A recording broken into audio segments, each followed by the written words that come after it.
ఆ జిల్లాకు మంత్రి పదవి లేకపోవడంతో అక్కడ జిల్లా స్థాయి సమీక్షలు సైతం జరగటం లేదట. జిల్లాకు రావాల్సిన నిధులు సైతం రావడం లేదట. ఫలితంగా జిల్లాలో పాలన వ్యవస్థ అస్తవ్యస్తంగా మారుతుందని టాక్. క్యాబినెట్లో తమకు చోటు ఉంటే అధికారులతో నిరంతరం సమీక్షలు, పెండింగ్ ప్రాజెక్టులపై సంప్రదింపులు జరిపే అవకాశం ఉంటుందని అక్కడి నేతలు ఆశిస్తున్నారట.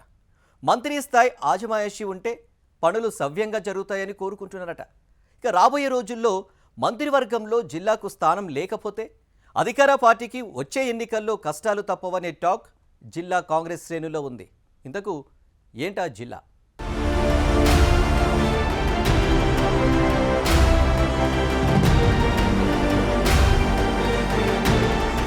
మంత్రివర్గంలో జిల్లాకు ఈసారైనా చోటు దక్కుతుందా?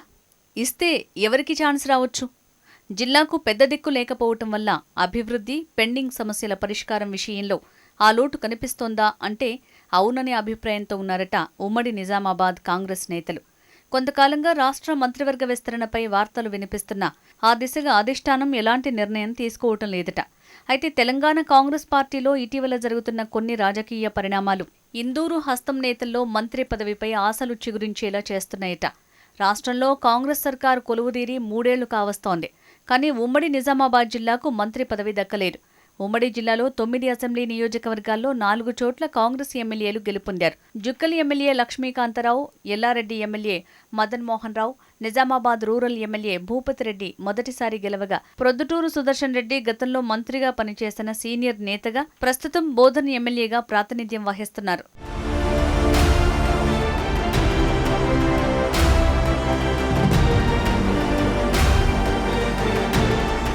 సీనియర్ నాయకుడు ప్రొద్దుటూరి సుదర్శన్ రెడ్డి రాష్ట్రంలో కాంగ్రెస్ ప్రభుత్వం ఏర్పడినప్పటి నుంచి మంత్రి పదవిపై ఆశలు పెట్టుకున్నారు. గతంలో వైఎస్ఆర్ హయాంలో ఆయన మంత్రిగా పనిచేశారు. 10 సంవత్సరాలు కాంగ్రెస్ పార్టీ అధికారంలో లేకపోయినప్పటికీ పార్టీ మారకుండా పార్టీకి సేవ చేశారు సుదర్శన్ రెడ్డి.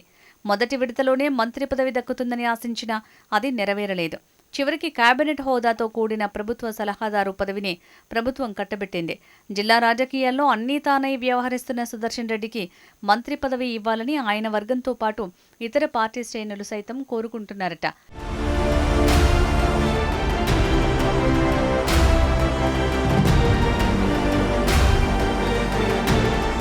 మంత్రి కొండా సురేఖ కూతురు వ్యాఖ్యలతో అధికార పార్టీలో గందరగోళ పరిస్థితి నెలకొంది. సుష్మిత కమెంట్స్ ని సురేఖ ఖండించకపోవడంతో క్రమశిక్షణ కమిటీ, పీసీసీ చీఫ్ ఈ అంశాన్ని సీరియస్ గా తీసుకోవడం, మంత్రివర్గం నుంచే సురేఖను బర్తరఫ్ చేయాలని హైకమాండ్ కు నివేదిక ఇవ్వడంతో ఏ క్షణంలో ఏం జరగనుందనే ఉత్కంఠ నెలకొంది. ఆమె రాజీనామా చేస్తారా లేక పార్టీనే సురేఖను బర్తరఫ్ చేసి కొత్తవారిని మంత్రులుగా నియమిస్తారా అనే చర్చ నడుస్తోంది. ఒకవేళ ఆమె రాజీనామాతో ఖాళీ అయ్యే మంత్రి పదవిని భర్తీ చేస్తారా లేక ఒకరిద్దరు మంత్రుల్ని తొలగించి పూర్తిగా మంత్రివర్గాన్ని పునర్వ్యవస్థీకరిస్తారా అనే చర్చల నేపథ్యంలో మరోసారి అధికార పార్టీలో మంత్రి పదవుల చర్చ జోరుగా సాగుతోంది.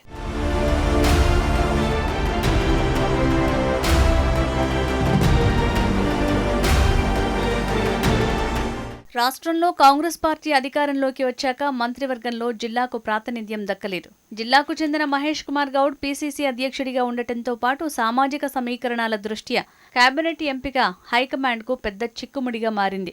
ఒకవేళ హైకమాండ్ మంత్రివర్గాన్ని విస్తరించాలనే నిర్ణయం తీసుకుంటే పీసీసీ అధ్యక్షుడు మహేష్ కుమార్ గౌడ్ని బీసీ కోటాలో మంత్రివర్గంలోకి తీసుకునే అవకాశం ఉందనే టాక్ నడుస్తోంది. అయితే మహేష్ గౌడ్ తనకు ప్రభుత్వంలోకి వెళ్లే ఆలోచన లేదని, పార్టీ పదవితోనే సంతృప్తిగా ఉన్నానని పలుమార్లు తెలిపారు. ఏదేమైనా ఉమ్మడి నిజామాబాద్ జిల్లాలో గతంలో తెలుగుదేశం పార్టీ అధికారంలో ఉండగా మంత్రిగా మండవ వెంకటేశ్వరరావు, 10 సంవత్సరాలు బీఆర్ఎస్ అధికారంలో ఉన్న టైంలో బాల్కొండ ఎమ్మెల్యే ప్రశాంత్ రెడ్డి మంత్రిగా, బాన్సువాడలో పోచారం శ్రీనివాసరెడ్డి మంత్రిగా, స్పీకర్గా పదవులు నిర్వహించారు. కానీ కాంగ్రెస్ ప్రభుత్వం ఏర్పడిన తర్వాత ఉమ్మడి నిజామాబాద్ జిల్లాకు మంత్రి పదవి విషయంలో మొండిచేయి ఇస్తుందని అక్కడి ప్రజలు వాపోతున్నారట. అధిష్టానం ఇప్పటికైనా ఉమ్మడి నిజామాబాద్ జిల్లాకు మంత్రి పదవి కేటాయిస్తే జిల్లా అభివృద్ధితో పాటు కాంగ్రెస్ పార్టీలో అంతర్గత విభేదాలు సమసిపోయే అవకాశం కూడా ఉందనే అభిప్రాయాన్ని పార్టీ శ్రేణులు వ్యక్తం చేస్తున్నాయట. మంత్రి పదవి లేకపోవడంతో కొందరు ఎమ్మెల్యేలు, నాయకులు అసంతృప్తితో ఉంటున్నారు. అయితే మరి నిజామాబాద్ జిల్లాకు మంత్రి పదవి ఎప్పుడు వరించనుందో వేచి చూద్దాం.